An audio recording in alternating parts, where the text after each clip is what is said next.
Hey, welcome back to Visions Now, Supper Club. All views expressed for their educational and journalistic purposes, they're not the views. The management, advertisers, and our staff of 92.1 FM. However, Visions does desire to bring a quality entertainment program which intellectually stimulates and culturally fulfills our community's needs to develop leadership and inform decision-making for our collective future. Welcome to the village. Often imitated, but never duplicated. I'm Dr. Jaylene Hood, your host and executive producer. Welcome.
They don't trust us.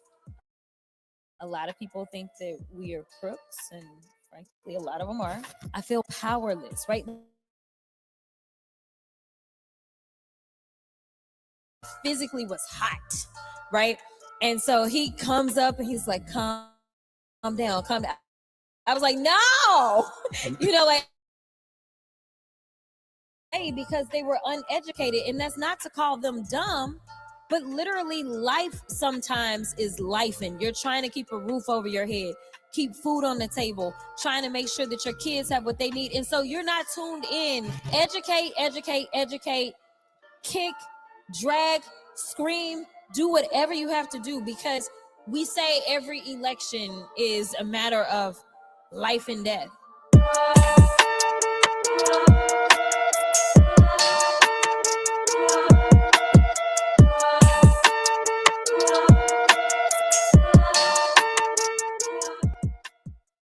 I am super duper excited to bring one of the baddest Black women on the planet who ain't ever scared. Back down for what? Would you make some noise live on the Jamal Bryant podcast? Congresswoman Jasmine Crockett is in the building. You may be seated. I'm jumping back and pinching myself. Me too. We have watched you on television, watched you online, and all of our hearts are outside of our chest because in the middle of a Trump-Musk administration, you have shown us what fearlessness is supposed to look like. I got to give you your props and your flowers. Are y'all proud of this super bad sister?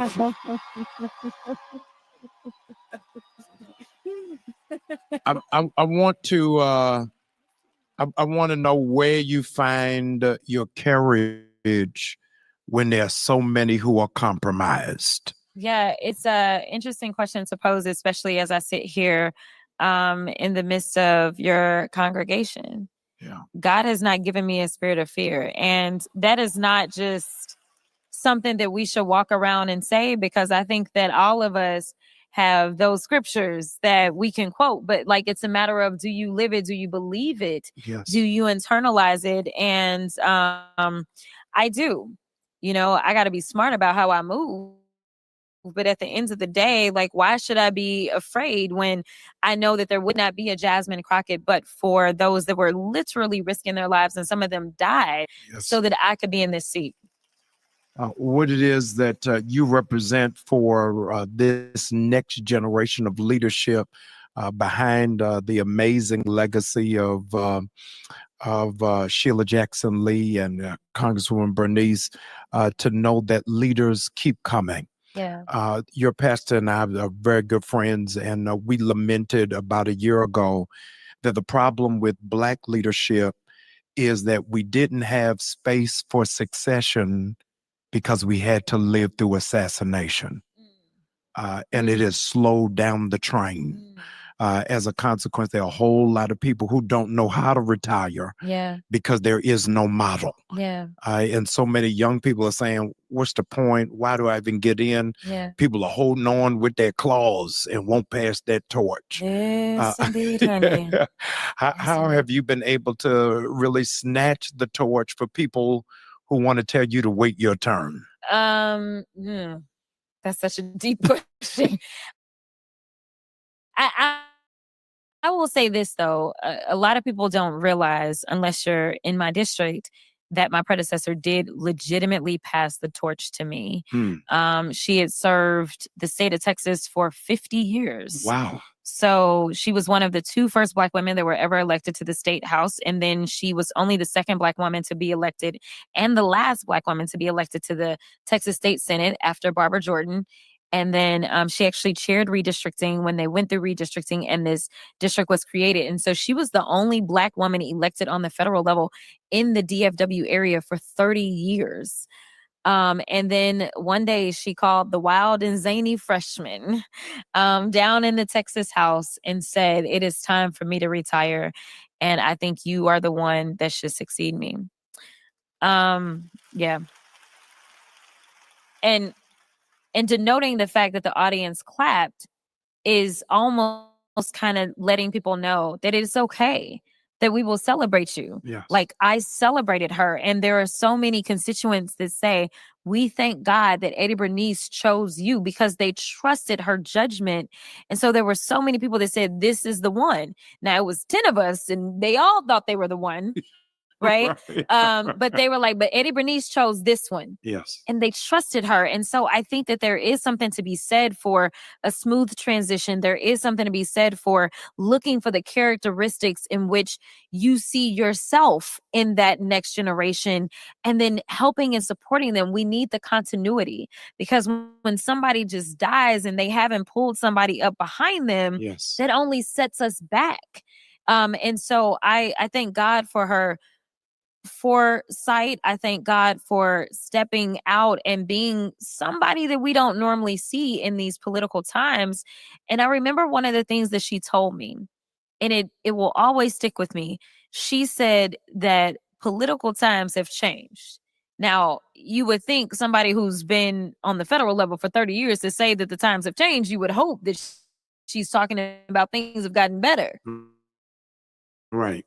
But really what she was saying was like, things have gotten off the chain, right? And so she was like, this ain't my ministry no more. I think that it is time. I do think that those that don't recognize that the game has changed, or that it has changed, getting us all back, kind of adjust.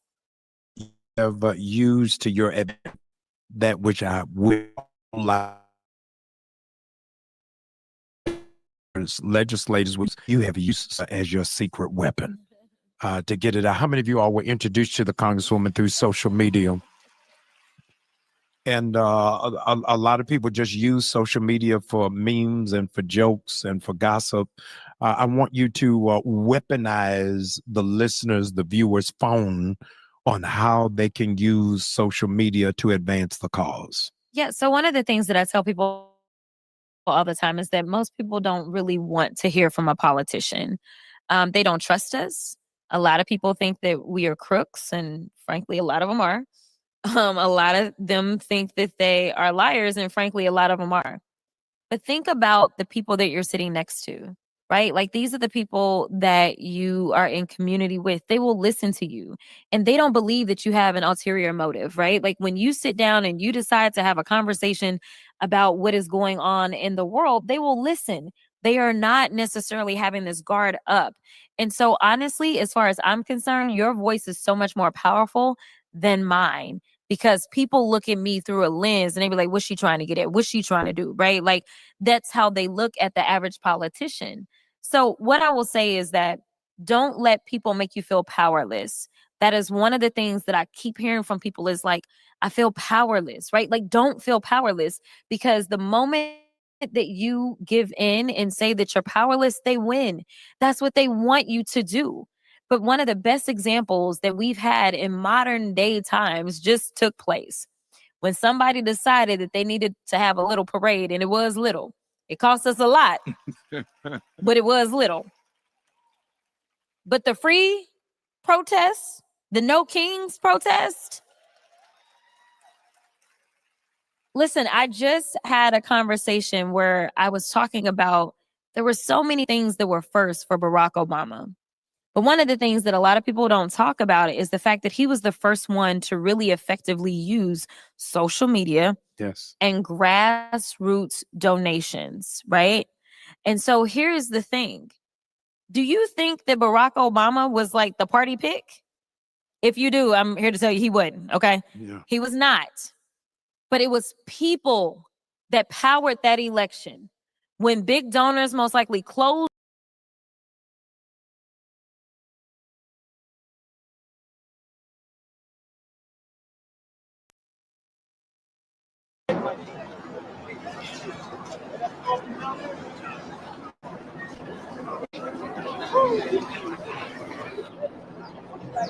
Allahu Akbar! Allahu Akbar! Allahu Akbar! What up, though? That's why you feel.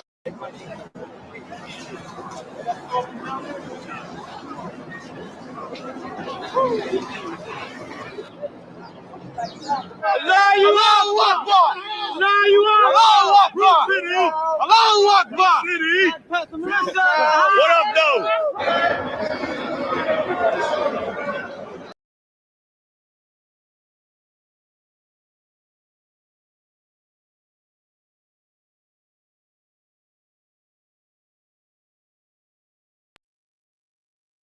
She was at the first Pan-African Conference, Anna Hunt Jones. She delivered a paper, and her paper was about the individuality of the races, preserving the individuality of the races. You know why? She was so visionary. She saw the destruction of integration. She knew that if we integrated, we gave up our individuality as a race, it was going to have harmful effects upon us. And we're talking about in the year 1900, before we even used the term integration. She's delivering a paper at the Pan-African Conference on that. She's talking about. She was at the first Pan-African Conference, Anna Hunt Jones. She delivered a paper, and her paper was about the individuality of the races, preserving the individuality of the races. You know why? She was so visionary. She saw the destruction of integration. She knew that if we integrated, we gave up our individuality as a race, it was going to have harmful effects upon us. And we're talking about in the year 1900, before we even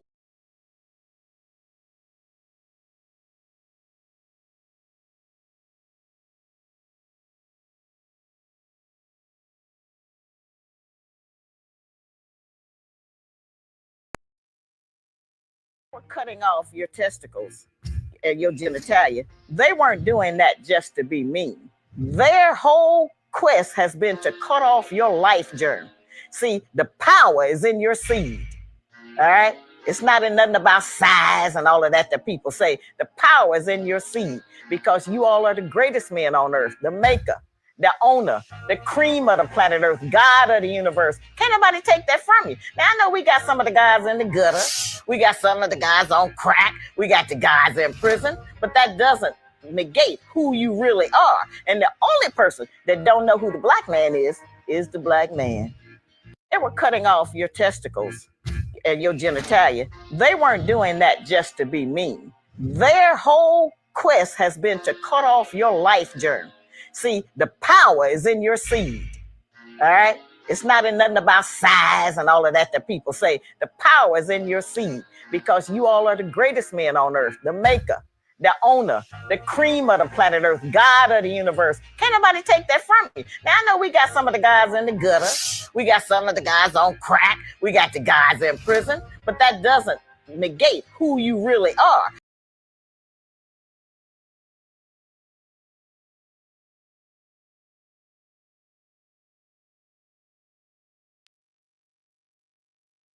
The criminals coming from Europe, arriving on the island of Haiti. That's the name of the entire island. That's what the Arawak people called it. And this for thousands of years before the criminals arrived from Europe. And when they arrive, they find the people there. It is estimated there were between 2 and 3.5 million Arawaks on the island in 1492. 11 years later, it was estimated less than 100,000 people were living on this island. A little before this estimate, as they noticed that the people were just dropping off like flies, the Europeans went to Jamaica, collected a portion of the population there, brought them to Haiti to dig for gold for them. And that population disappeared too. They went to Puerto Rico and brought boatloads of Arawak and Tainos and Caribs. And that population disappeared too in Haiti. We are told this whole process is supposed to be a civilizing process. We are told the Arawaks were savages. We are told, in some cases they even say they were, what's the word they like to say when you eat people? No, cannibals. Cannibals. They were cannibals. But you know, these Arawaks were living there for thousands of years and multiplying. 3.5 million people eliminated in less than 11 years. A few Europeans came. The Europeans were never more than a few thousand on the island. If we had 3.5 million cannibals on an island and a few thousand Europeans came, and after 11 years, the cannibals were all dead, and the civilizers were still there. Is there something wrong with this information? Something.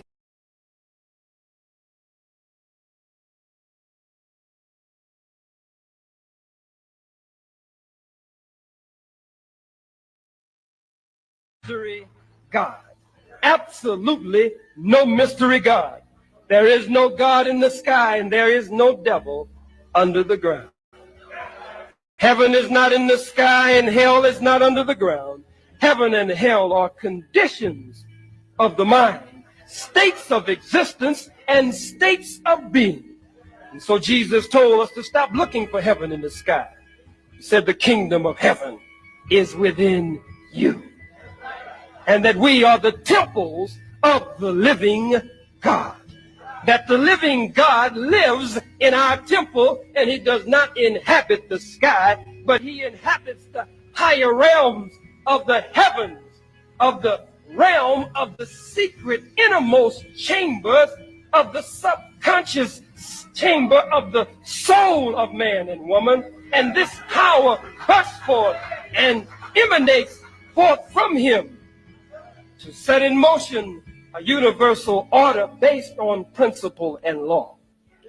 All of this set in motion by a divine power and a divine force that never dies. It's constant. It just changes forms. God is in man. Can't be in any man. He's got to be in the original man.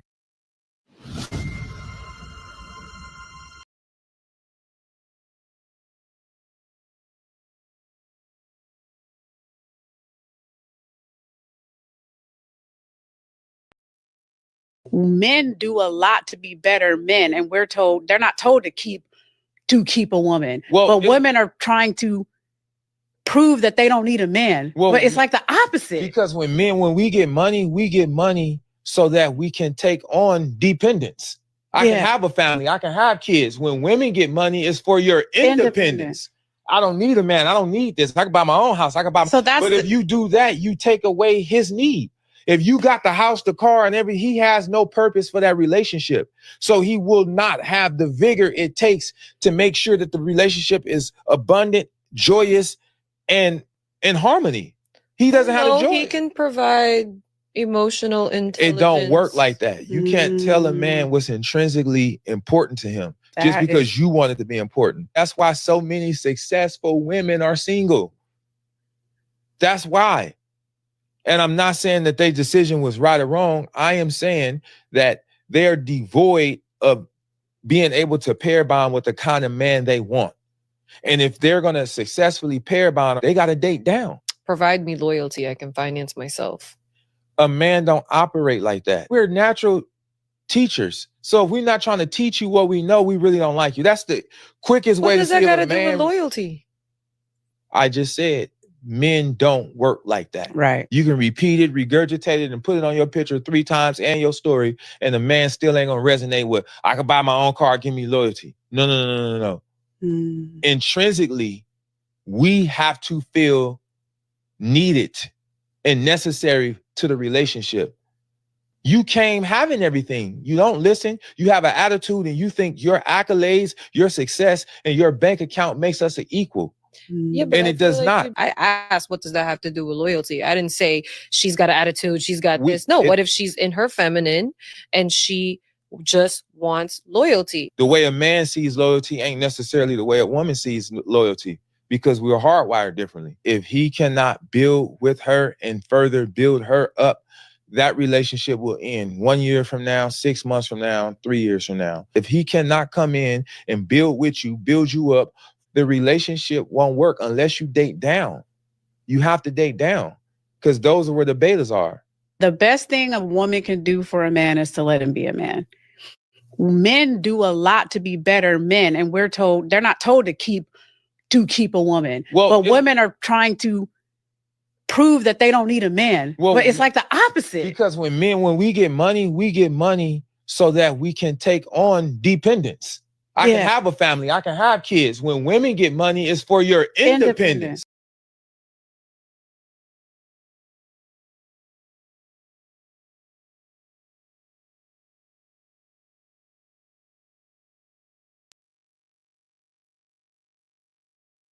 Most men that got it together, they not finna stick around for no arguments or to punch you in the mouth. They out. Most dudes that have something to lose, this is why a lot of us as females that don't understand management of emotions, we can't get that 1 to 5%. People that have jobs that matter. Right. Brain surgeons, physicians. These people can't do their job going to work, texting back and forth, arguing with their and shit. We're not qualified to even pull those type of dudes.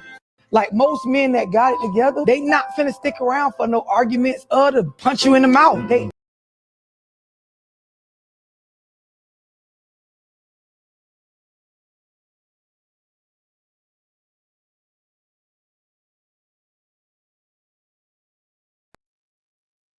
You feel like you don't want to give it to him? Guess what? Don't ask him where he's going. Don't ask him where you been. If you're not interested, cool. Let him go do his thing then.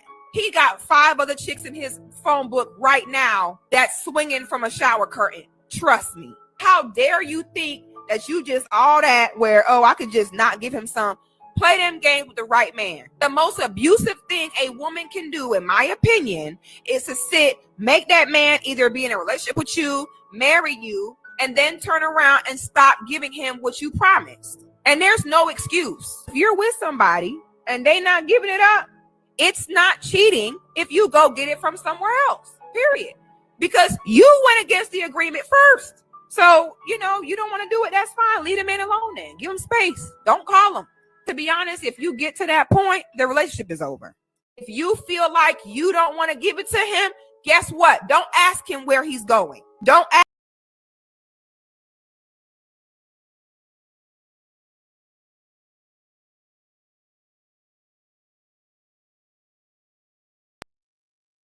When we look at 1920, there were 16 million acres of land. And present day, you look at there's only 2 million acres of black-owned land in the country.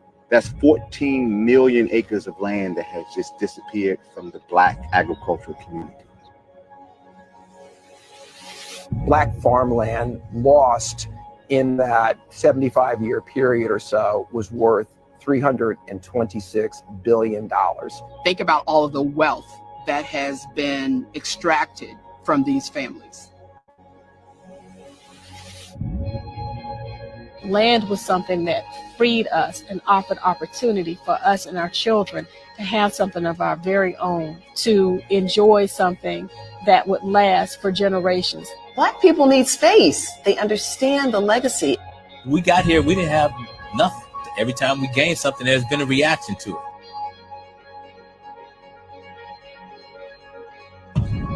Where do you go when you lose your land? This is something you put everything you had, and in spite of everything you did, it's gone.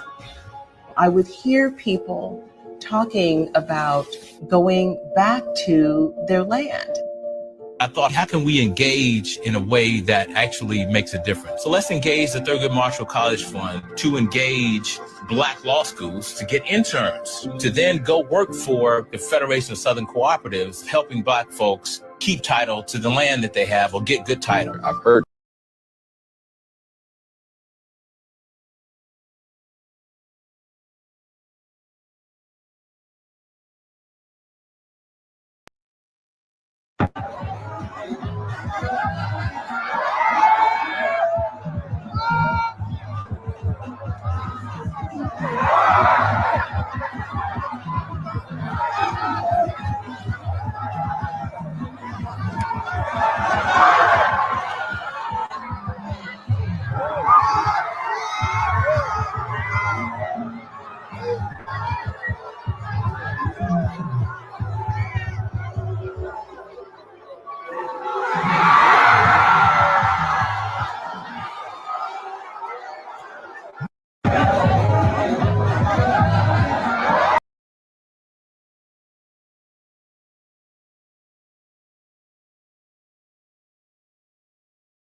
the way this system is set up in America, no nigga should get to $1 million or $1 billion without being owned by a person. Tell me I'm lying. That's why when Puff went down, nobody stood up for him. Because everybody who could stood up for him had people who was giving them money, and they were like, I ain't got my money for that. That's why they didn't stand up for him, because they owned. That's why I love, you can't turn me against him. He literally went against the whole world to be a free man. He lost his billionaire status to be free. Nobody owns him. That's why he's at court with Puff. That's why I love Joe Budden. He's on the Joe Budden network. He's on his own.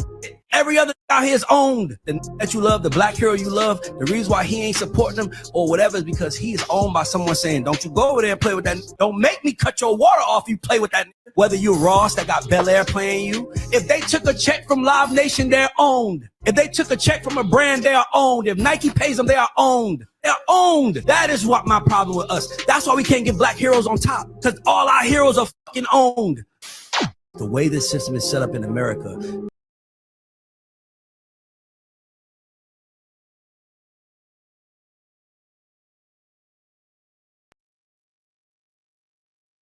The reason white robes are worn across Arabia and the Muslim world is because the oldest known garments in the world comes from ancient Egypt and Nubia, who developed the earliest forms of these outfits over 5,000 years ago. Made of finely woven linen, it looks a lot like modern-day jalabia. Those incense you burn to set the mood, that practice goes back to North Sudan. Gustul incense burner found at a royal tomb dates to around 3000 BCE, the oldest incense burner ever discovered. You ever wondered why we track time in months? Is because African societies were observing lunar cycles 22,000 years ago. The Ishango bone in modern-day Uganda and DRC carved with notches that match a 29.5-day lunar cycle, world's first known calendar device. If you've ever worn eyeliner or used under-eye makeup, you're using a tradition that started over 4,000 years ago in Sudan. Archaeologists uncovered cosmetic palettes, kuhul pots, and bronze applicators dating back to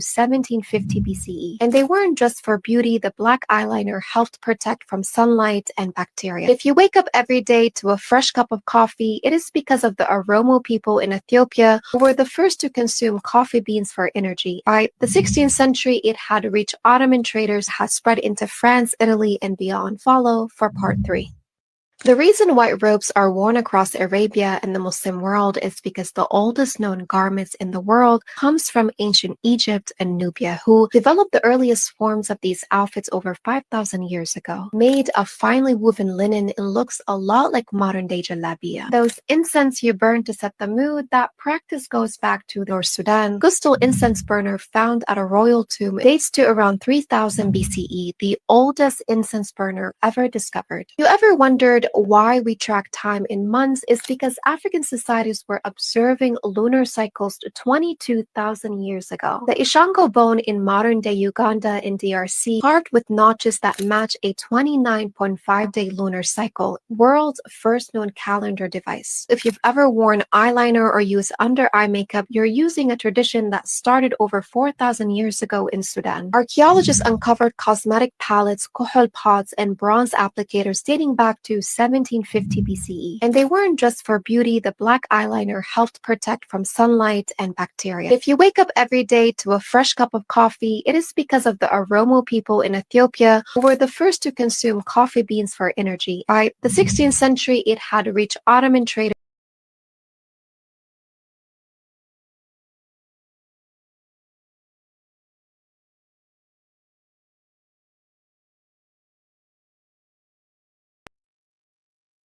They feel like you should be paid for all the hard work that you put in. Oh, you think you should be paid? yeah, Yeah. yeah.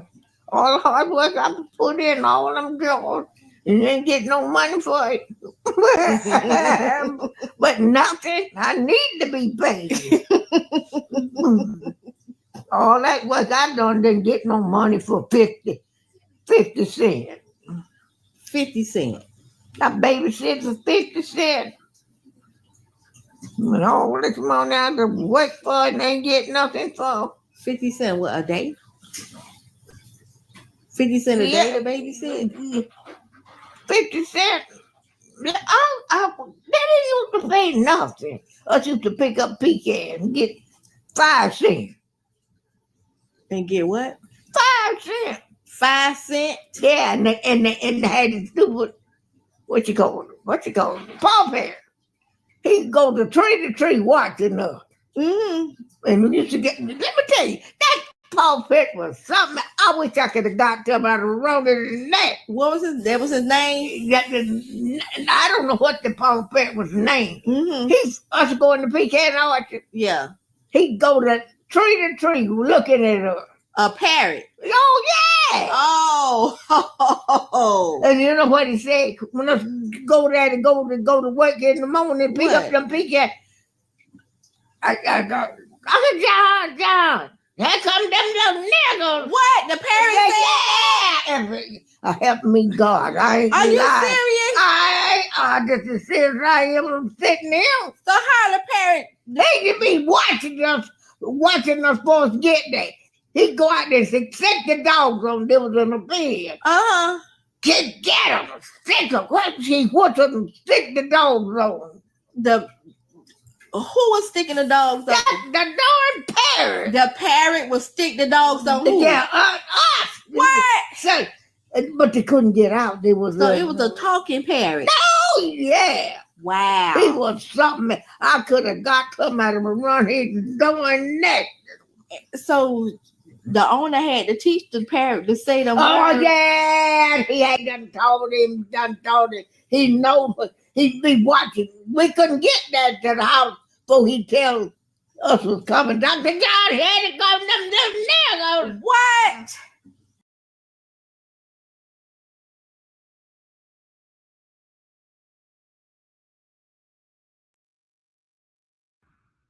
Hello, Visionaries. This is Dr. Jaylene Wood, the host and executive producer for Visions Now, and also your Mystic brother. That's right, with the Mystic Moment, 92.1 FM, Smooth R&B, every Thursday, 7 p.m. to 8 p.m. And we're the one that said, help us help you. And what we're trying to do is that we're trying to get money into our community. We spend too much money with other people that don't do nothing for our community.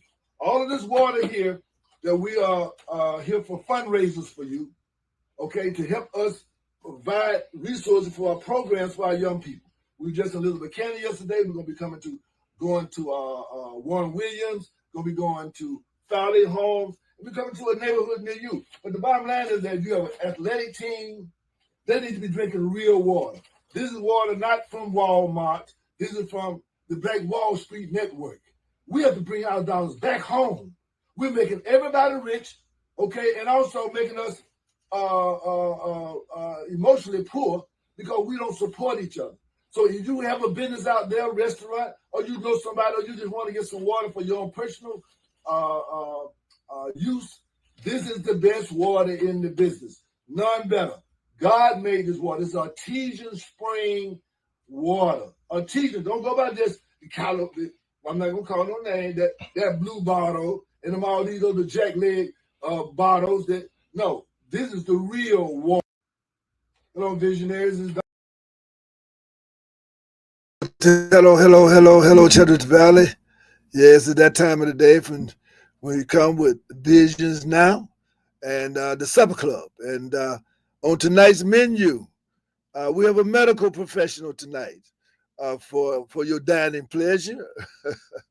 And of course, I was out there to the prison today, and one of the things that I was mentioning to the guys is that, health is wealth. And all you do is change the W to an H. And many times we think money is wealth. But many times there are many people who are very wealthy with money, but they're not healthy in their mind, nor their body, nor their spirit. And at the same time, there are people who are very modest in their financial area, but they are very rich when it comes to their health, their well-being, their spirit, and their peace of mind. And so with that, we'd like to, again, welcome you all. And of course, don't forget to share and feel free to join us. And right at this point, I'm going to welcome Dr. Mayweather, and he is the president, you can correct me, Dr. Mayweather, the president of the Columbus Medical Association or Society. Which one is it? Well, yeah, the name is the original name of the Columbus Fort Benning Medical Society, but we renamed it the Delmar Edwards Medical Association. Oh, it did. That's right. Okay, in honor of Dr. Delmar, no doubt. Absolutely. He was the dean of. Well, I guess. Well. Let's talk about that. I mean, he was very prominent for sure. But I was going to say he was the dean. But that was a history with Dr. Brewer and Dr. McCool and others historically in Columbus prior to Dr. Delmar. Yes. That's not to take away from him, but just in terms of it depends on, he still could be the dean, I guess. But my mind was in terms of the early physicians, the prominence in Columbus, Georgia. So again, I'd like to thank you for taking our time in your very, very busy retired schedule. But I know retirement is not really retire. It just means that you're doing other more pleasurable. Well, no, I'm not going to say that doing your work was not pleasurable, but you're doing some other things that you enjoy that you put on the back burner over the years as a physician. And with that, I think I want to start off by asking you, tell us a little bit about who Dr. Mayweather is. Who was he born? Where was he born? Oh, really? Okay. Well, and how did he emerge into this medical arena? Well, I'm an old man. It may take you forever, but I was born in Winder, Georgia, and I grew up there. Finished high school there. Played sports. We got integration happened when I was in the 10th grade. Then I went on to the University of Georgia, and I got a degree in pharmacy. So I was a pharmacist for 3 years. Then I went back to medical school at Howard and finished. Then I did my residency in Cincinnati, Ohio. I'm an anesthesiologist. Came here in 87, practiced about 28, 30 years, down at the medical center, taking care of, most people in the city, especially came through that operating room. And then, about 10 years ago, I kind of, just took a back seat and enjoying life. do a little missionary work with Soul My Footprint. We go to Africa every year, go to Uganda. We're going this year on the 20th, and we have built a clinic over there, and we see quite a few patients. Right, So- right. Very good, very good. Now, how long have you been a member of the Columbus Fort Benning Medical? Since 87. Dr. Delmar Edwards, he was influential, and my wife's also a physician, Dr. Karen Stewart. And he was, we were looking for jobs, 2 physicians, young Black physicians, and he encouraged us to come here.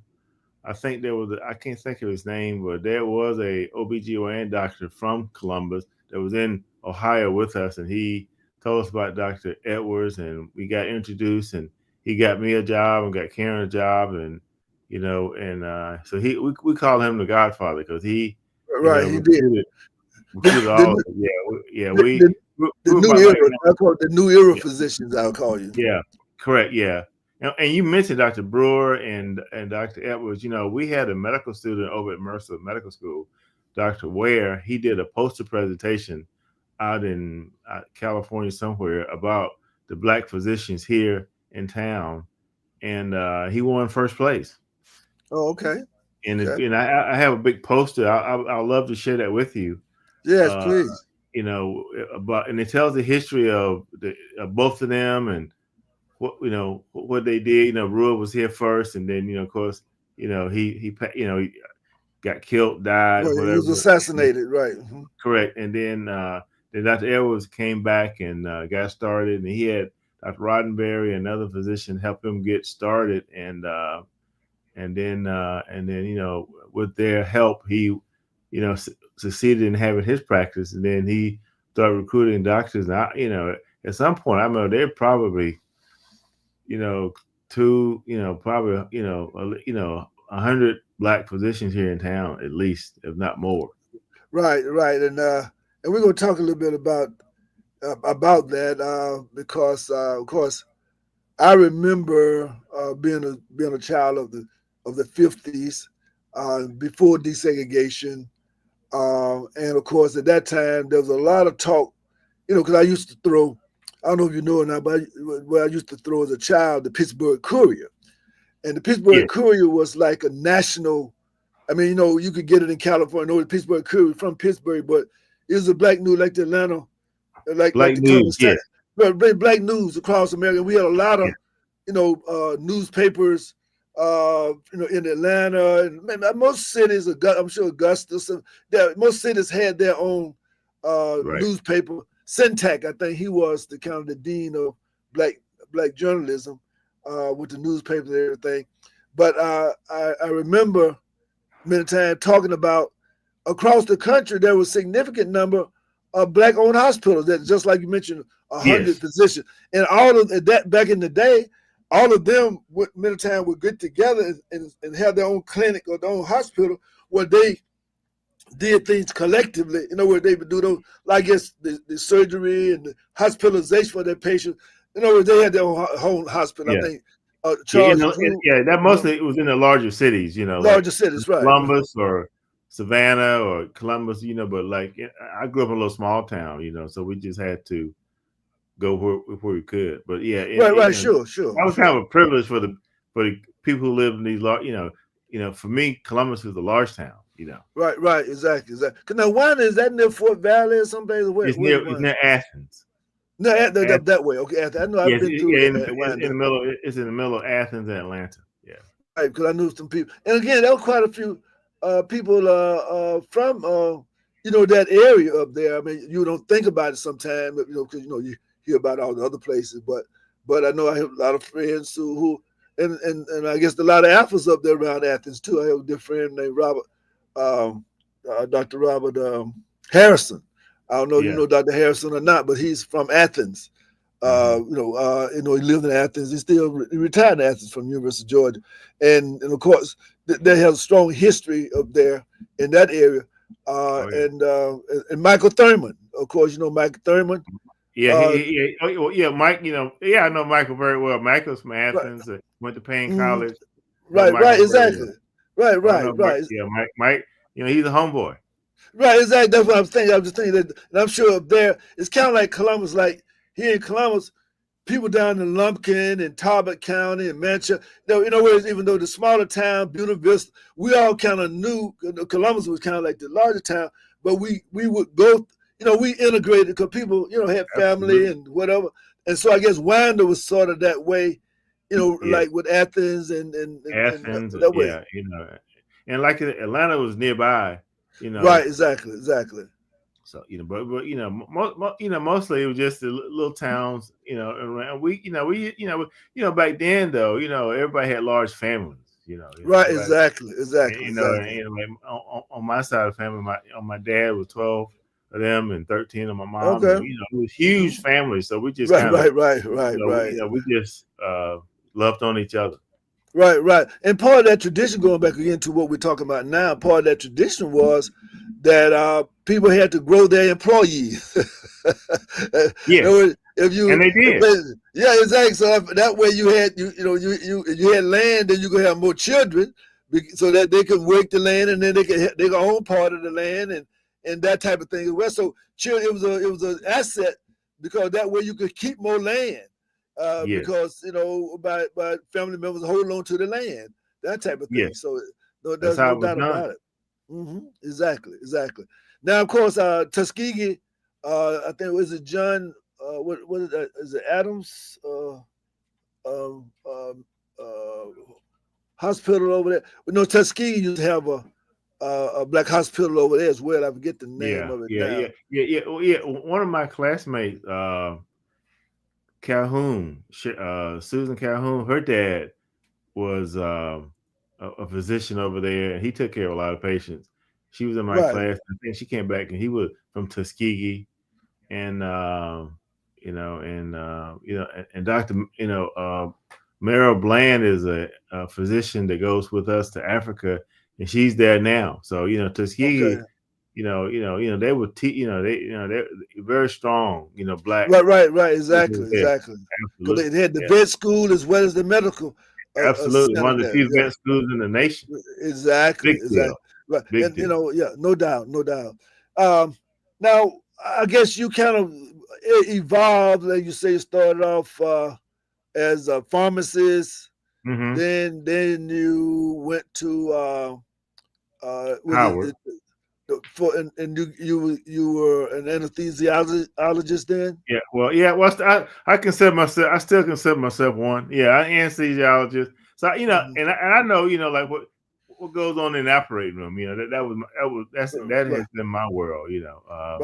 Right. So when you say what's going on, so basically, in other words,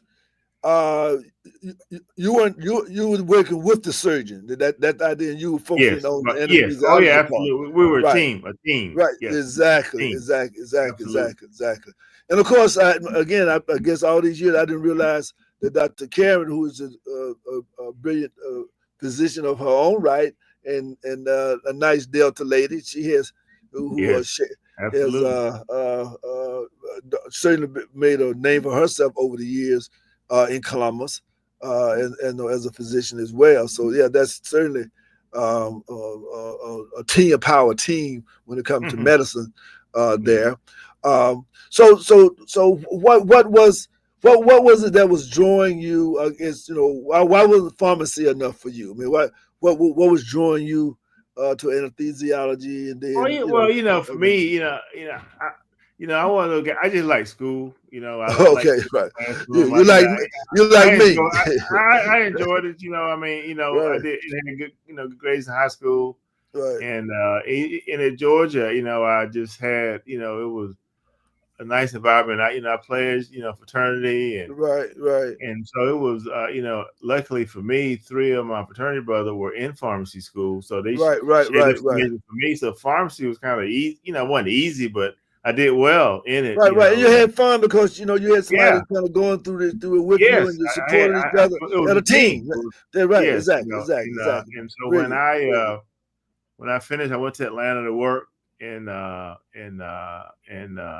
the strange thing was it was 3 of us black pharmacists. The other 2 pharmacists, they left. I didn't understand why they were leaving, but they wanted to be lawyers. I said, "Why you want to do that?" But they left me Right, and they to be became lawyers. So I was by myself again. So I said, you know, and I tried to do the law school thing, but that didn't work for me. So, but I just went ahead and took the test for medical school, and got in. So I was encouraged, you know, like, and so I really never thought about it. When I was in college, I had people in front of me who were my mentors, and they encouraged me. And when I was a pharmacist, I had two friends that were, they didn't want to be pharmacists. They wanted to be lawyers. So one did. He worked for Coca-Cola. I'm not sure what the other one did. But so when they left me, I said, well, I don't want to stay here by myself. So I went back to medical school. Right, now let me mention this before we jump back over to the other issues that we want to talk about, and that is, these days it's kind of hard to come up with money for all these schools. Yeah. So things were a little different there, weren't they? Well, you know, it's always been expensive. You know, like I actually got into some schools here in Georgia, but they cost twice as much. And Howard was actually, you know, not as expensive. You know, really. Right. And plus it was in DC, so you know, it has always been expensive. Now it's just ridiculous what they want. Right. That's what I'm saying. Yeah. I don't see how to justify. You know, even back then they were thinking about, you know, coming up with methods to help individuals get their degrees and not be in so much debt. And now I don't see how the young medical students are, you know, going to do it. You know, back then people would join the military, or you can work in underprivileged areas to help. Exactly. But exactly. You know, exactly. And a lot of motivation was, you know, again, at least for me, you know, and others, my peers of those of us who finished in the 60s, was the motivation to that.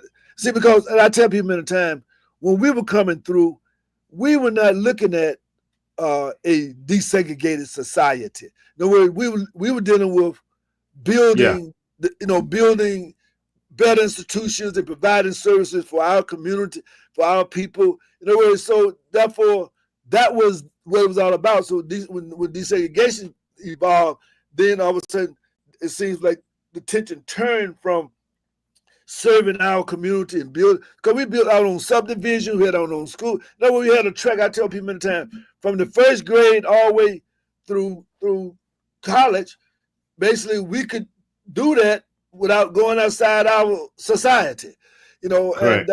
And then but all of a sudden, and so therefore we were geared to continue to build and explore and to expand. But what happened was that all of a sudden there came a generation who were going to become physicians and lawyers, not to serve our community anymore, but just because of opportunities to be whatever.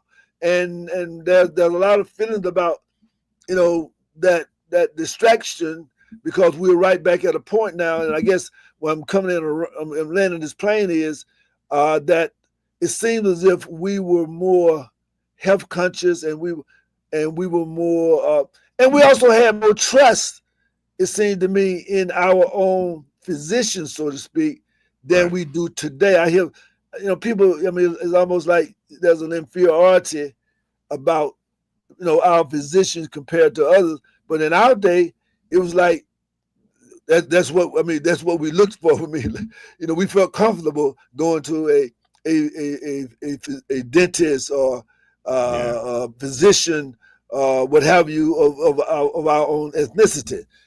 So have you, can you detect the change, you know, so to speak, in terms of the and also the role, because when you talk about the role that Adelma Edwards and Dr. Brewer and Dr. McCoo and those that they had a different kind of, McCoo was the other one. Yeah, that was the third one. Yeah, right. They had a different. They seem to have a different kind of role, a sense of duty to our general community than physicians seem to have today. Yeah, well, you know, like everybody changes. You know, things changes, situation changes, and you know, and integration changed it all. You know, when integration occurred, that kind of opened up the door for people to go. You know, like, you know, I went to Georgia. I probably would have went to you know, another school, you know, had it not been for, you know, opportunity to go there.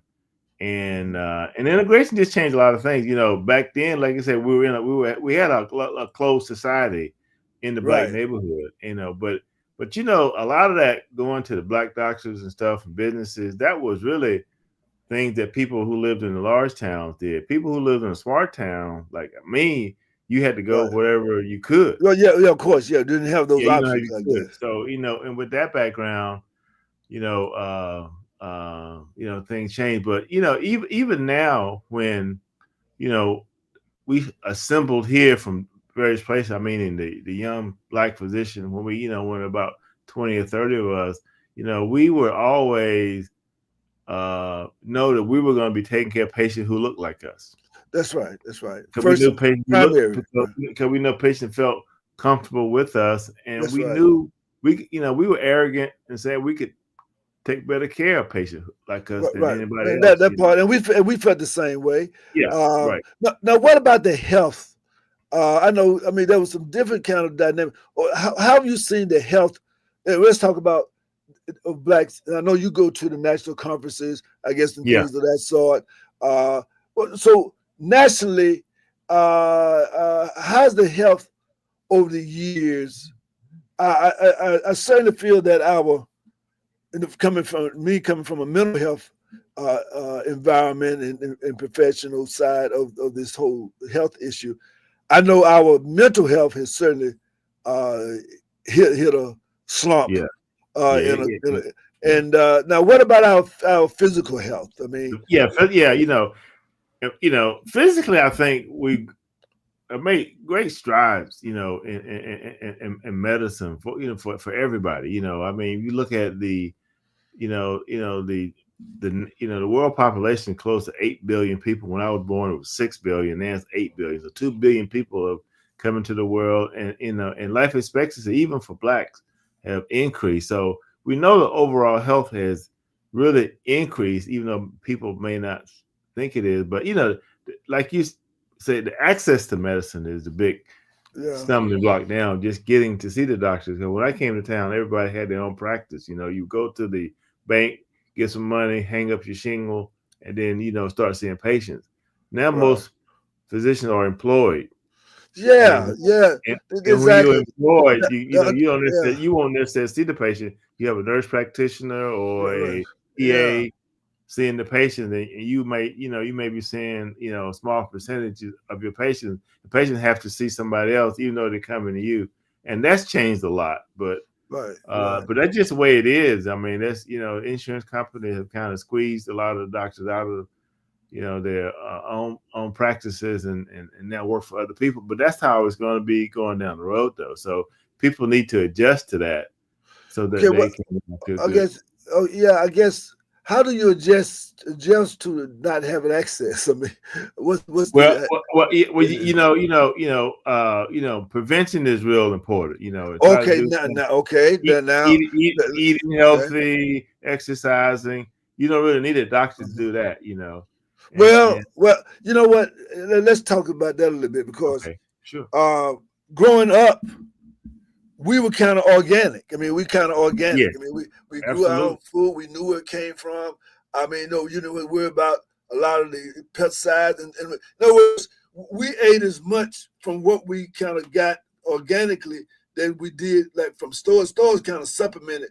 Okay, but today we eating less of that and we eating more of the other stuff. Processed food. You eat processed food, which is bad. And so that's some, and so I guess my thinking is that I don't know in your memory, but it seems to me that there were more older people when I was growing up that still was kind of, doing their thing and kind of moving around in the neighborhood and going fishing and just, doing things. But it seemed like today, older people are not as engaged and as active as they were. I don't know from your memory, at least from my memory. They're out there. They're just sitting at the house watching television, being outside getting around. But there are a lot. The black male, female numbers have increased. I don't know what the life expectancy is now, but they're here. I mean, I have two friends now that are in their 90s. Bussy and Jackson. So I mean, there are some 90. They're out there. We may not see them. They may be in nursing homes or places like that. We don't see Yeah, them. they used to be more in the neighborhood because people. Yeah, that's right. They used to be in it, but like with integration, we thinned out. We all over the place. Versus being in one little small area where we can see each other. Right. But Now, they're out there. Now, what is the mission and objectives for the medical association? That's a great question. Really, it's a kind of it's a community of physicians to to get together and really socialize among ourselves, so we know who we are and who's here in town, and to educate ourselves on the practice of medicine. Medicine is constantly changing. Like one of our favorite topics is sickle cell anemia, and in sickle cell anemia, with the medication that are present now, they got this new thing that you can almost cure sickle cell with with stem cell stuff now. Right.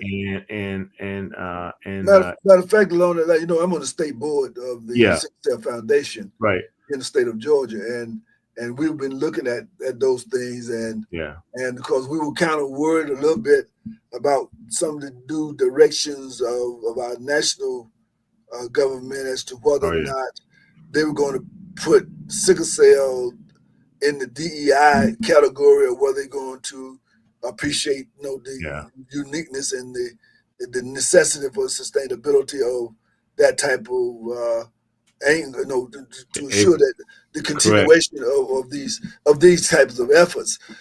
So I'm happy to hear, and I'm sure our state director is happy to hear that. As a matter of fact, we're doing some special things here in Columbus. I don't know if you heard about them. We're working with the Valley Health Care. Oh yeah, I'm right in the middle of. Okay. Yeah. We they have the yes. I'm the Phil. Yes. I'm Dr. O used to come down only once a month, but now they have a nurse practitioner right on a regular basis. Right, we're expanding. We're expanding quite a bit here in Columbus, and they're gonna have try to get a filtration station started. That's right. So we're in the background. Dr. Heltz it scares me. She is so good. When people are that as good as she is, somebody usually offer her a better job somewhere else. But so while we have her, we're going to really utilize her to do the wonderful things that she's done out there. Absolutely. Right. No doubt. Nobody. She certainly has.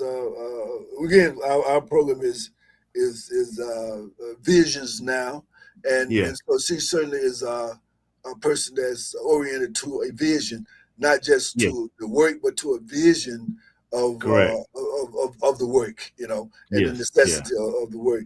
So, so therefore, I guess now you said it's more kind of a social. But I guess it would be education. Educating.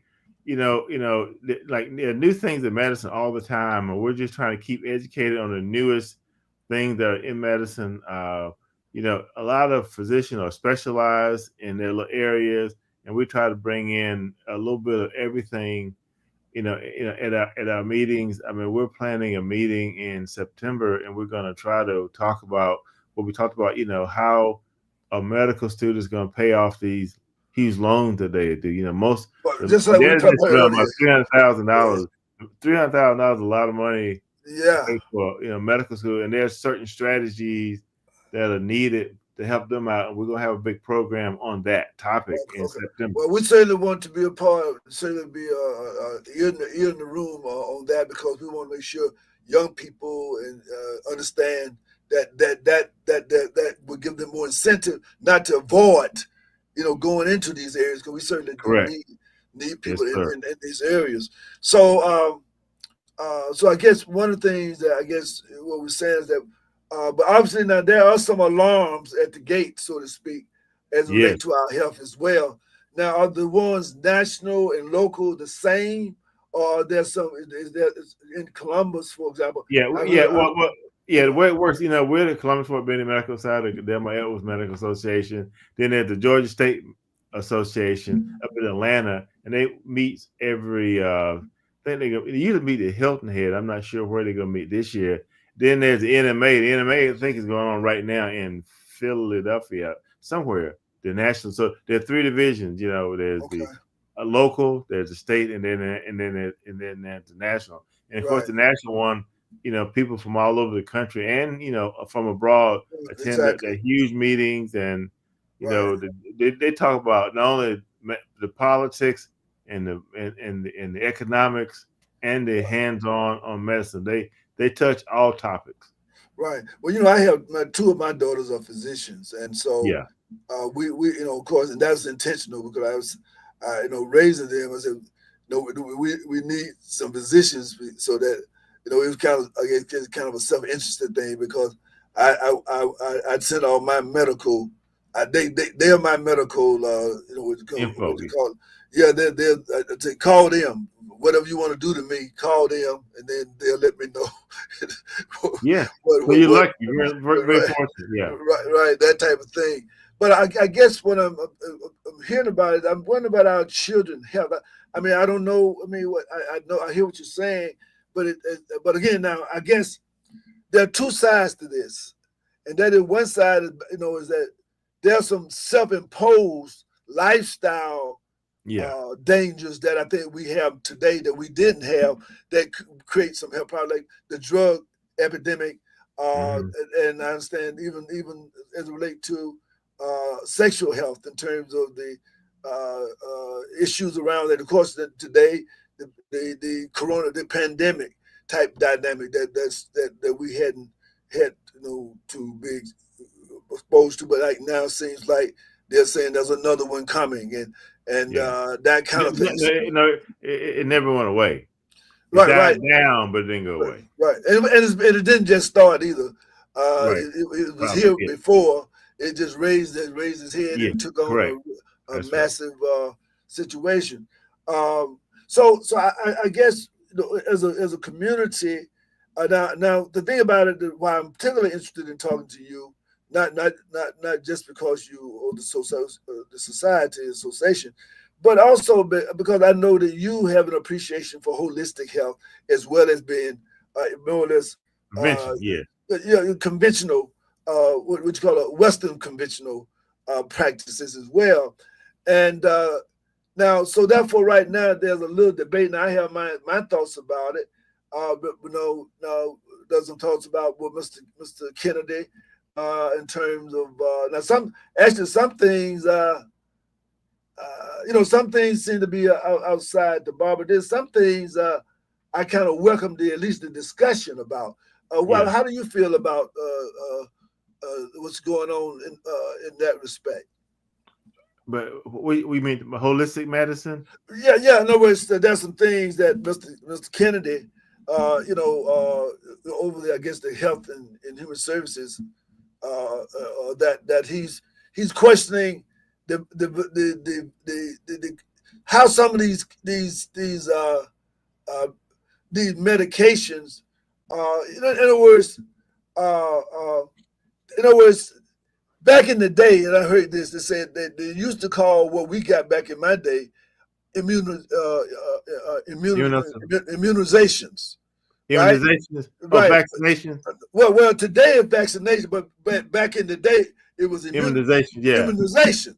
And then, immunization, and it was not just a word change, but it's an orientation change as well. It's a philosophical change because the vax carries a certain kind of significance, and being immunized has another one. And do you understand the distinction there? Because I've heard some full discussion why it changed. Oh, I mean the wording. Well, immunization is, vaccines are what is used in immunization. It just, one's the mechanism, and the other one is the topic. When I started school, we had to get, I think, smallpox, inoculation, and then polio came along, and I looked at the schedule not too long ago, and anybody can go online, using AI or CDC and see what the recommendations for immunizations or vaccines are. And the list is very long and daunting when you look at what is required by the pediatricians to ask their patients to do. And it is daunting. And I don't know if we have not gotten to the point that maybe it's time to review some of the things, because the list is extreme. I would tell people, just go to CDC and look at from birth to now what shots are recommended for baby, and the list is very long. Well, one thing about it is that what I'm getting at is that immunizations were there as a public health dynamic. That has not changed. But my point is that vaccines have been connected with big pharma, and that's more of a profit. Now, this is a discussion that I heard on national television. Let me try to clear it up. Well, the government, the pediatricians get together and they have their meeting. In fact, the pediatricians are suing Kennedy right now. The Pediatric Association right now, they're suing Kennedy. But anyway, the pediatricians are the ones who kind of make that decision on who needs what vaccines are needed, and then at what age they should be given based on their studies. And that's called an immunization schedule. Okay, let me just and that involves the government saying you need to get this, and then Big Pharma is the one who's making the vaccines, right? And they're paying for the research. They're paying for the research, and so that's what I'm trying to say. That early on, I remember when I started to elementary school, the inoculations or the immunizations, that they were not as harsh, and even the side effects were. I don't know how they're making them now versus then, but the side effects are different now than they were then. I think they were there then, but they weren't as open about them back then, whereas now they're more open about it. But I think, back then, we didn't have the communication mechanism like they have now. But I think the same bad things that happen now were happening back then, and people just weren't told. And now we're being told. For example, like let's take autism. It just seems that the proliferation that it was. I mean, like I remember, like in elementary school when we all took it. We stayed in first grade. I'm trying to say that I didn't see I didn't see or hear or feel the sense of concern about the side effects and having that type of impact on my peers, on my classmates and myself and others. I mean, I don't think that I don't know exactly. I didn't think that the profit motive has. I totally agree with you. I totally agree. Something, especially when it comes to mental health and that kind of stuff. In terms of mental health, there has been a huge change out there. There's no question about that. And I'm not the one who can talk about it, but I totally agree with you that. But I don't know what specifically is causing it, whether it's the vaccine or just the processed food. I don't. It could be either one. But something has caused a big change in the, in autism and all the things. A lot of kids has ADHD and see that's another thing too. Just even all that stuff is definitely changed, and I don't know what's behind it. I have no idea. See, that's what I'm saying. And see, just from the mental health standpoint, there are some very basic things that, and I guess this is what I'm saying. When it comes from if people will be honest, there are some basic things that you can teach families and parents that would not have the children bouncing all over the place. And going back again, and that has to do with more fruits, vegetables, having, being a part of the diet. But these days, parents are not cooking food. They're not cooking. Yeah. They're going to fast foods, and they're doing. Yeah. In other words, the children are not getting the proper meat. So I think that's part of that dynamic. But also, just like, for example, the discipline that parents in a home are providing for the children. I deal with all the time the single parent home, the absence of father, and the overwhelmed mother that's trying to raise children in this kind of economic climate environment. That creates a lot of anxiety. So therefore, but the problem is again, okay, we're gonna give you this medicine here, pill, right, as opposed to helping you get some more discipline for your child, get some more nurturing for your child. In other words, that's from my standpoint, looking at it holistically. It's like, okay, we took the paddle out of the school, but we start put the pills in. So Correct. we're gonna put them to sleep. Right. As opposed to the medicines they give, those medicines, when I was a pharmacist, Ritalin, they're amphetamines, and they will, it's like a chemical straitjacket. Right. And it is, but the pediatricians and the psychiatrists are the ones that are, invested in that. So you really need to get one of them to address that issue of why they prescribe so much. Well, my daughter, one of my daughter, who's my chief medical officer for our business, she's a psychiatrist, a double child adolescent psychiatrist. What did she say?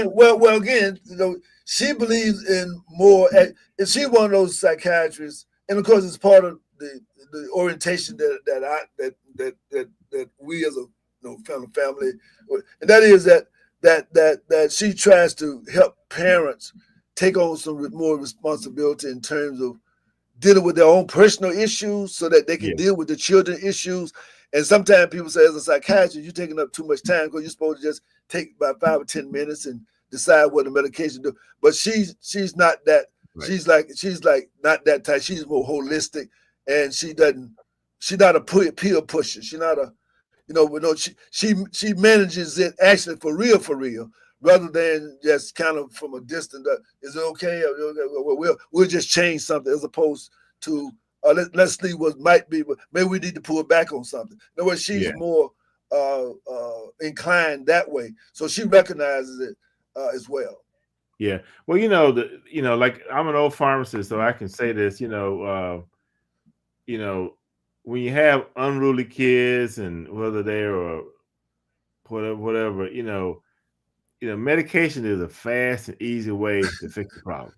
Well, you don't fix the problem. That's the problem. Well, you fix it. You fix it for 8 hours while they're in the classroom. Well, and that's when they're supposed to be learning, but they're not doing no learning because they zapped out. But what the problem they're fixing is for them to sit down in the classroom. Right. Exactly. The whole reason for giving this medicine so they sit down. It's supposed, right. The medicine increases concentration. But it takes a psychiatrist to really explain. Well, see, the way it really works is that when my role is, see, it's fine if you have a mental health person. See, but the thing about it is that too many times they're depending only on the medication, and so therefore they're flipping medications as opposed to getting the therapeutic part. Because actually the medication is supposed to pause them so that they can focus. It's not supposed to be increased. You're supposed to start helping them not have to use so much. With the proper therapy, you should be able to kind of reduce it and come up with a better balance. That's the way it's supposed to go. But most time that's not the case. And so children, then what happens, and I can speak about it because that's what I've been doing the last 45, 50 years, is that what happens is that with the children, when they get to a certain age, they won't take it no more. So then they start getting high, getting drunk. In other words, they start doing the social medication. So self-medicating. Because they started them. Marijuana. They started when they was in second grade. That's so they're basically a drug addict. Okay, and so then, but they don't want to take the drug no more. So they take a drug that. Like that. It is like you say, it is a huge problem. Right. But I don't know how, like I say, it is so easy. Everybody knows it's a problem, but okay, doc. So you got two choices. Either you can give them the pills or you can spank them. What you think society gonna let you do? No, there's another. See, again, I'm a psychologist, and my framework is community social planning. So my thing is that we need to invest more in healthy parenting. So that today people really don't know how to raise children. See, before we had, like when I'm sure that you probably had some grandparents and some grand aunts and some uncles. In other words, you had people growing up in that extended family environment. Okay, well, by these days, see, so therefore, what we have to do is that, and that's it goes against the expediency of health. In other words, they want a quick fix. But again. And it worked, but the pills work. That's why they use it. Work, but it works for the institution, but don't work for the child. That's what I'm saying. Do you think though that society, when we were raised, it wasn't a second thought. When you got out of line, you got popped. That's right. Wasn't thought about. But in today's societies, that's not acceptable. Oh, again, that's the problem. Right, and that's why we have the spiraling prison explosion. I know. So that's what I'm trying to say. That we're agreeing. It's just that what I'm saying is that we can change it, but the will to change it is not profitable. You follow me? It has to be a paradigm shift. But in our community, who's suffering the most, we're going to have a paradigm shift. With our faith. Now, this is beyond the pale of the physician, but this is more within the social, psychological. But we're all included into the process. You need physicians to analyze the patient and then offer a treatment. But Doctor, if you, I'm not a pediatrician, I'm not a psychiatrist. Your daughter is, but what parent? How many times have your daughter told a patient they need to not give them pill but to spank them? No. See. They're not gonna do it. They can't do it. She'll go to jail. No. The thing is about how you.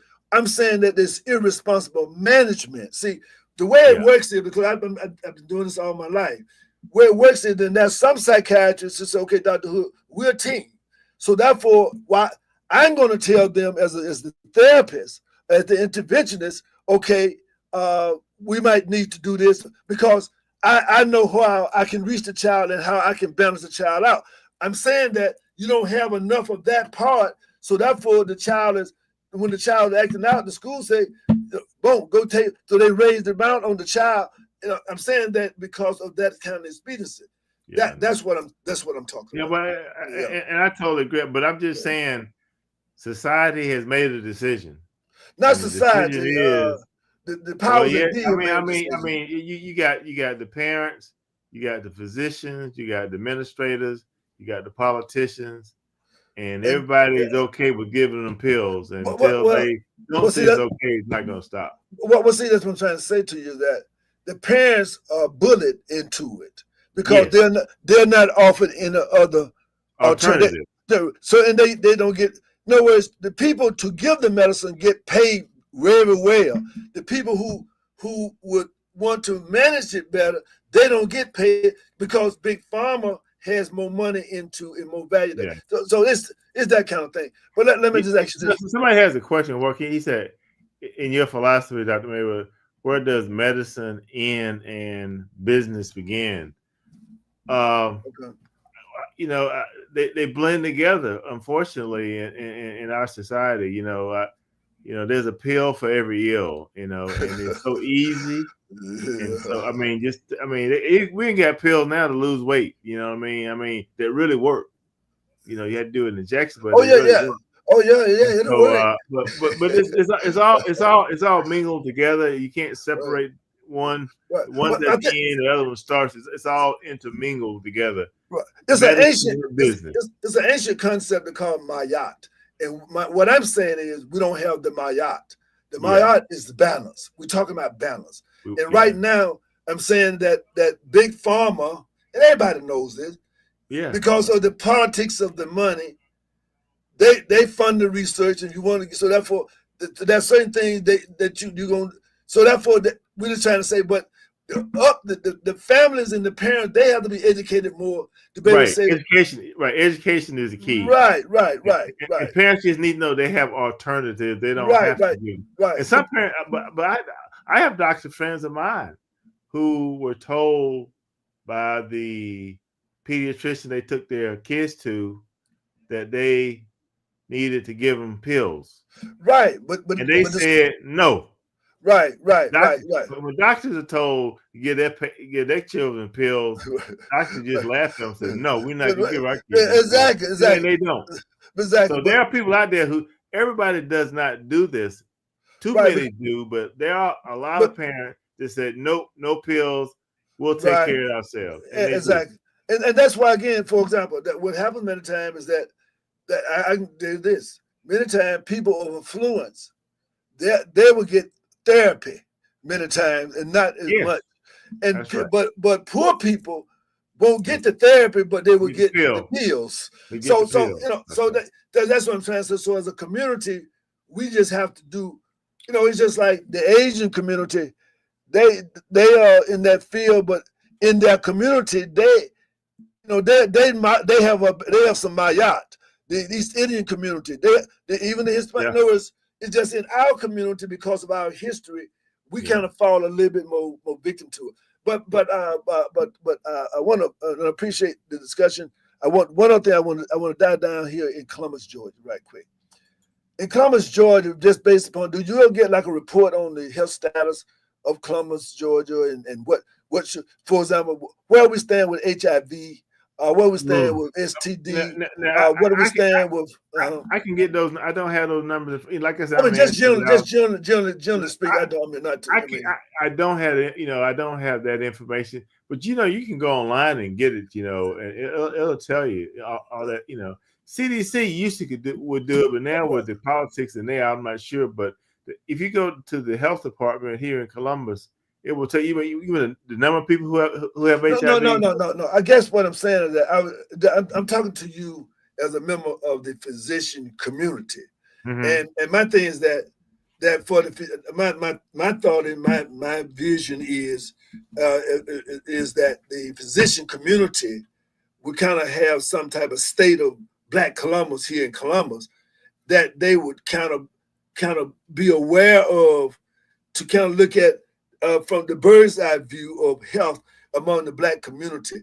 That's kind of okay. So that's what I'm trying to say. From that standpoint, those are some of the things that I guess I'm really saying some things I already know. Really, So that's why I bring these things up in particular, because there's some things that.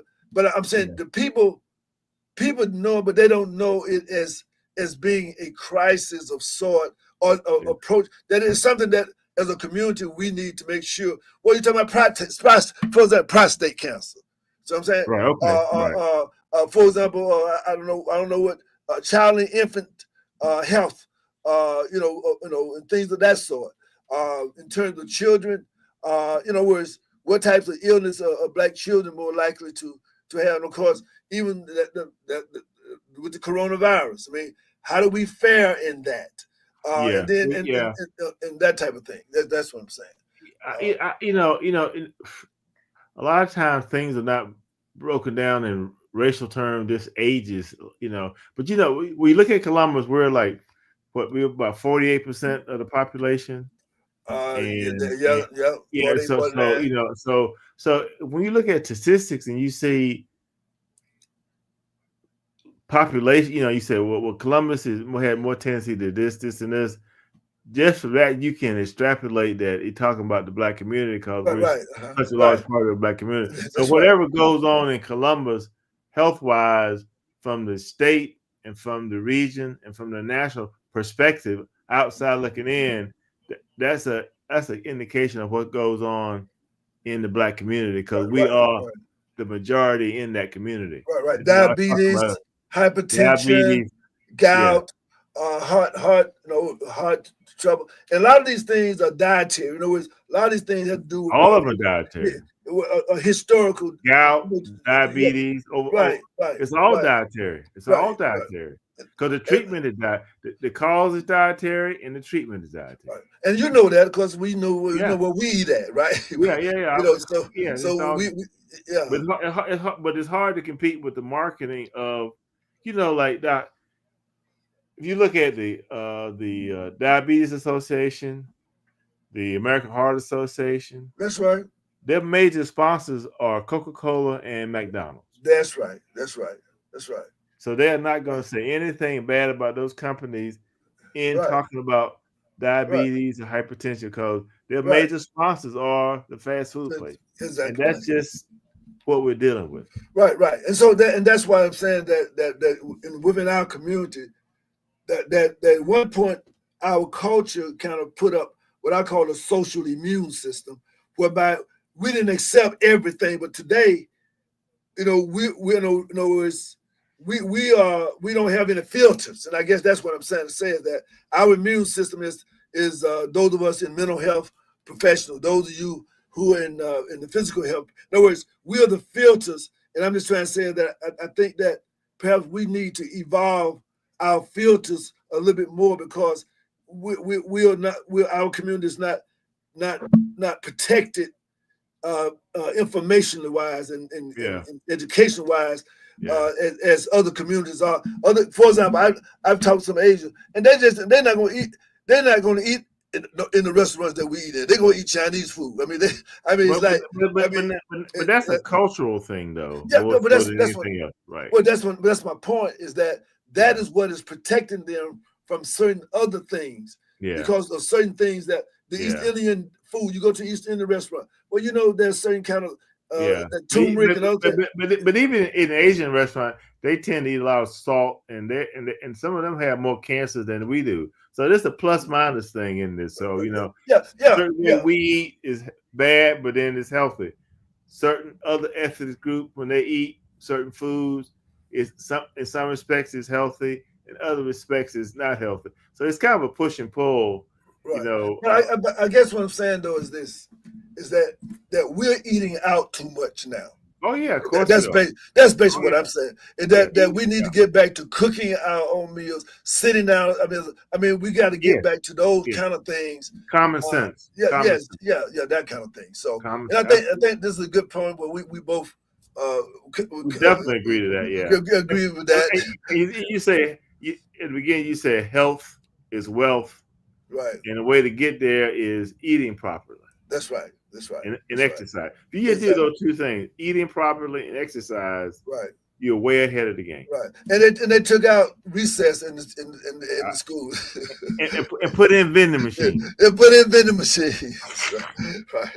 That's above my pay grade. I got Well, that's what my kick is. That's what as a you have to behavioral way and put in vending machine. I was thinking about that the other day. Those are issues that I have to deal with. From my porch. But I want to thank you very, very much. And, yes, sir. Like I said, I'm retired. I could talk all night, but I appreciate the invitation. Oh yeah, no doubt about it. And again, I'm just saying that keep us. If there are any kind of alerts that come within the medical community. Yeah, but my thing is the iPhone. We didn't even get a chance. AI. That's another discussion altogether. That's why I try to stay because AI is very good. I mean, if you speak AI in the pharmacy, you can really solve a lot of your own personal problems that you don't have to go to the doctor. AI is like this. I tell people all the time.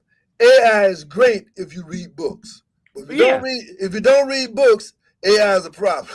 Yeah, right. Yeah. You use common sense too. That's what I'm trying to say. Common sense, yeah. That's what I mean by reading books. I mean, the more you read more and you study, then you get more of a common sense, which ain't common no more. Yeah. But that's why I tell people all the time.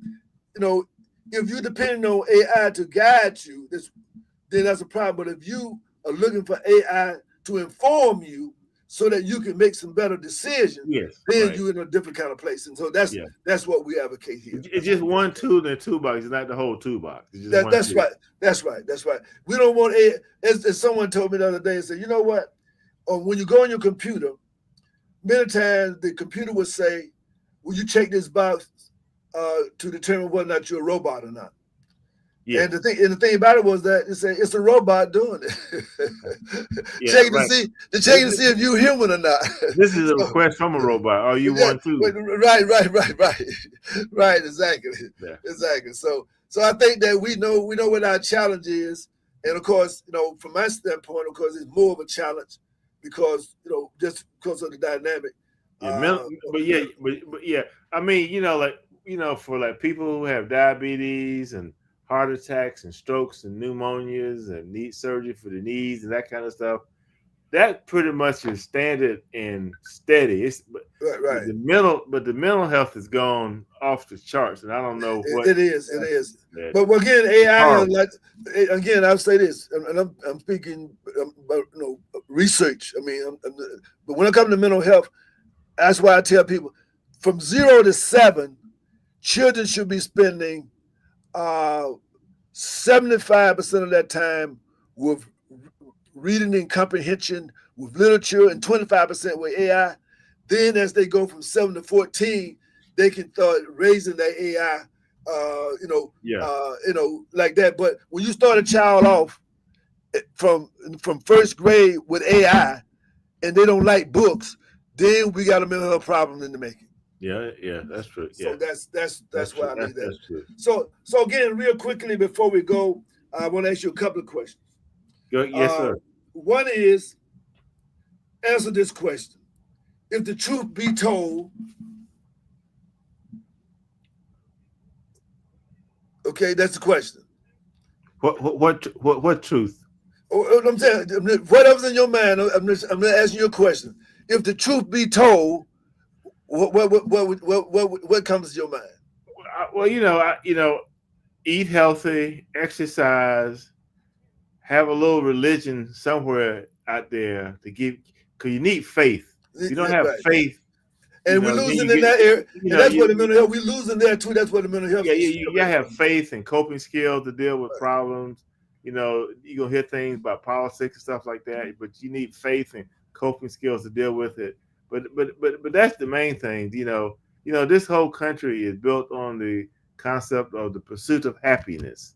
So you need to find out what makes you happy, and then theoretically. It is. No, it's built on that principle, and if you are lucky enough to pursue happiness and get there, you're ahead of the game. A lot of people don't make it. A lot of people do not make it. But if again, from a psychological standpoint, they say that, but what the subliminal message is, money is the happiness that you pursue, and then everything else will fall into place. But that's an opinion. No, that's not opinion. America is a capitalist society. It's a capitalist system, and the capitalist system is based upon the rich get richer and the poor get poorer. Well, you need a little bit of money, but it doesn't solve all the problems. Yeah.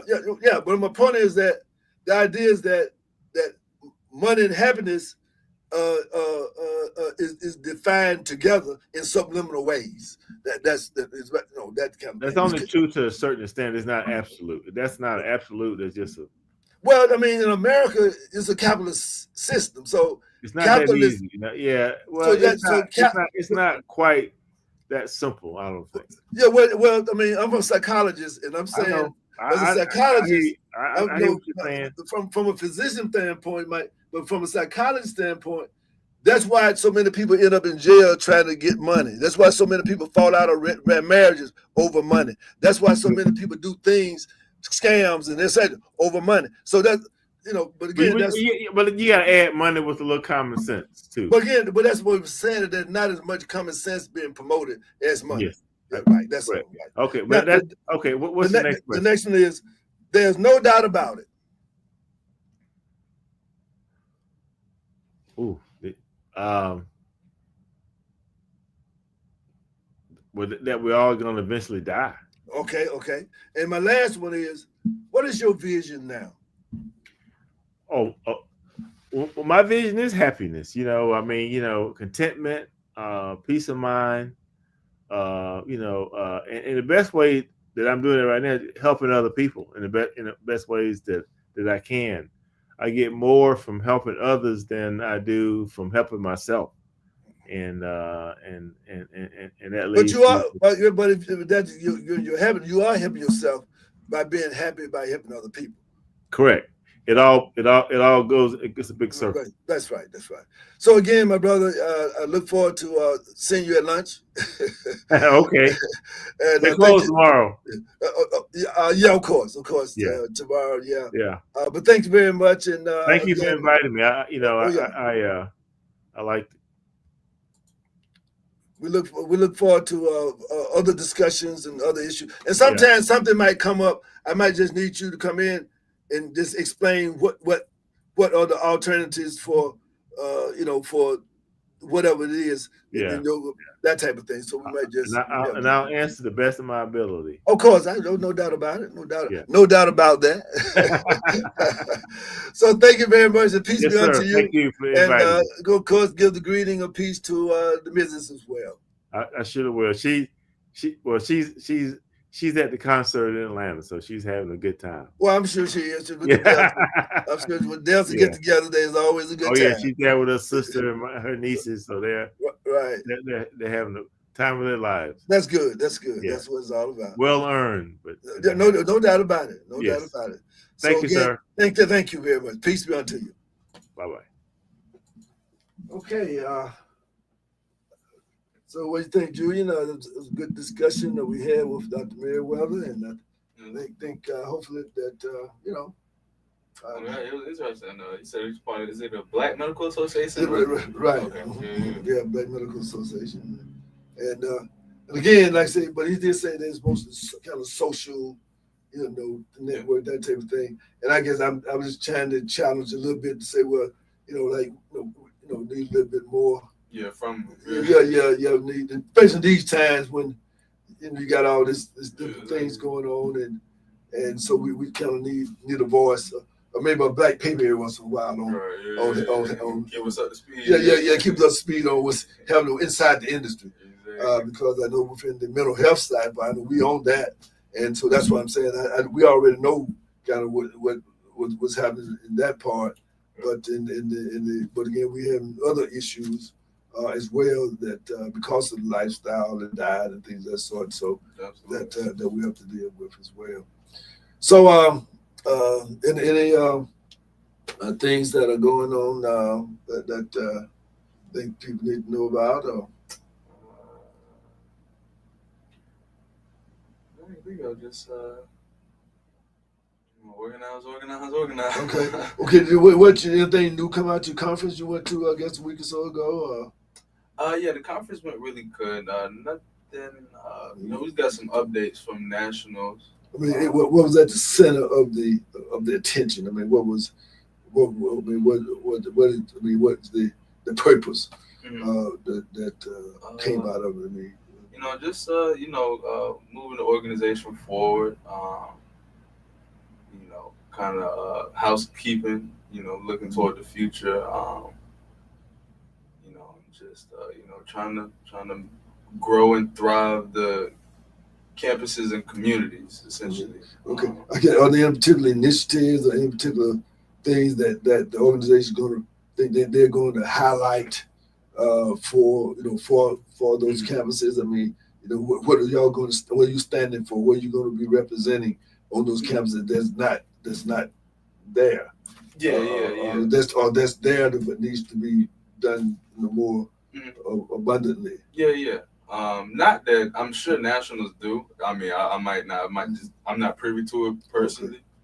But I would just say, what's it called? Pride in being African, a Nubian. Okay. It's really, one of the major things. Okay. Matter of fact, maybe you need to talk to some of your national people. I like to interview them here. They will probably. We like to have a conversation with them to find out exactly to kind of, to just kind of get an idea is what that's all about, as well, so maybe, we'd like to do that, and that would be helpful. Think about National President. I think he either Prince Hall or Freedom, except one of the two. Okay, very well. It's I'm about to say, I'm sure you would love it. Right, yeah. So it'll be a good discussion and talk a little bit about what his vision is, for the organization, and of course, then that way people know how to support. I mean, you don't know. I mean, what do you mean? You got it. I mean, whatever that is. I mean, is it for the people? I mean, is it, so we had that kind of discussion. Yeah, so again, I hope that you all enjoyed the discussion tonight, and of course, if there's some topic that you think that you would like for us to share or to deal with, then of course give us a call and let us know. We'd be more than happy to interview and to discuss those things that impact our community, because you got to have a vision now, and so people without a vision will perish. And people without knowledge will suffer. And so I guess as long as we can talk about it, we hadn't perished yet, but we are suffering. So we do need to up our knowledge game. So that's what we're here for. And so remember those 3 questions. If the truth be told, and if there's no doubt about it, and visions now. I mean, what is your vision now? And until next week, good Lord, when the creek don't rise, assalamu alaikum, sobo to be, free the land, praise the Lord, hotep, peace to the God.